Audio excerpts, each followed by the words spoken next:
Recorded Books and RB Digital present Tiamat's Wrath, Book 8 of The Expanse, by James S. A. Corey, narrated by Jefferson Mays.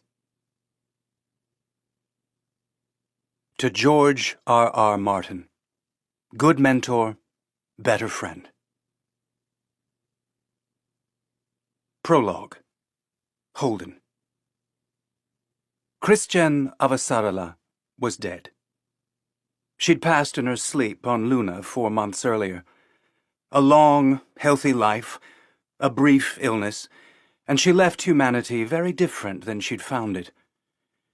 The news feeds all had obituaries and remembrances pre-recorded and ready to spin out across the 1,300 systems to which humanity was heir. The chyrons and headlines had been hyperbolic. The Last Queen of Earth, and Death of a Tyrant, and Avasarala's Final Farewell. No matter what they said, they hit Holden just as hard. It was impossible to imagine a universe that wouldn't bow to the little old woman's will. Even when the confirmation came to Laconia that the reports were true, Holden still believed deep in his bones that she was out there somewhere, irritated and profane, and pushing herself past all human limits to bend history just another fraction of a degree away from atrocity. It was almost a month between the moment he heard the news and the first time he let himself accept that it was true. Christian Avasarala was dead. But that didn't mean she was finished. A state funeral had been planned on Earth before Duarte intervened. Avasarala's time as Secretary-General of the United Nations had been a critical period in history, and her service not only to her world but to the whole human project had earned her a place of honor that could never be forgotten. The High Consul of Laconia thought it only right and proper that she find her final resting place at the heart of the new empire. The funeral would be at the State Building. A memorial would be built to her so that she would never be forgotten. The part where Duarte was complicit in the vast slaughter on Earth that defined Avasarala's career got skipped over. History was in the process of being rewritten by the winners. Holden was pretty sure that even though it didn't make it into the press releases and state news feeds, everyone remembered that she and Duarte had been on opposite sides back in the day. And if they didn't, he certainly did.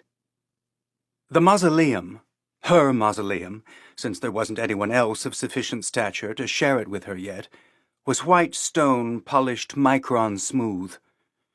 The great doors were closed now. The service concluded. A portrait of Avasarala filled the center panel on the north face of the structure.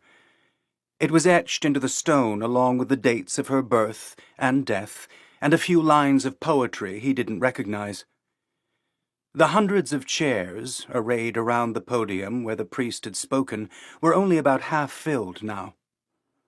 People had come from across the empire to be here, and now that they were, they mostly broke into little clumps with whoever they already knew. The grass around the crypt wasn't like the stuff back on Earth, but it filled the same ecological niche, and behaved similarly enough that they called it grass. The breeze was warm enough to be comfortable.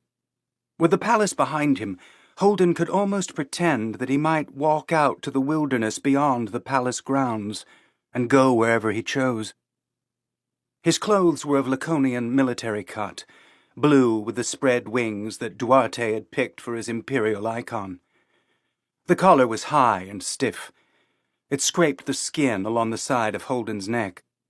The place where his insignia of rank would have gone was blank. Empty was apparently the symbol of the honored prisoner. "Will you be going into the reception, sir?" a guard asked. Holden wondered what exactly the escalation tree looked like when he said no.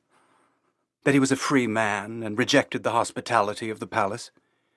Whatever it was, he was pretty sure it had already been practiced and rehearsed, and he probably wouldn't enjoy it. "In a minute," Holden said. "I just want to He gestured vaguely at the tomb, as if the inevitability of death was a kind of universal hall pass, a reminder that all human rules were tentative. To keep listening to this audiobook, I've left you a link in the description so you can do it, at no cost thanks to Audible's 30-day free trial.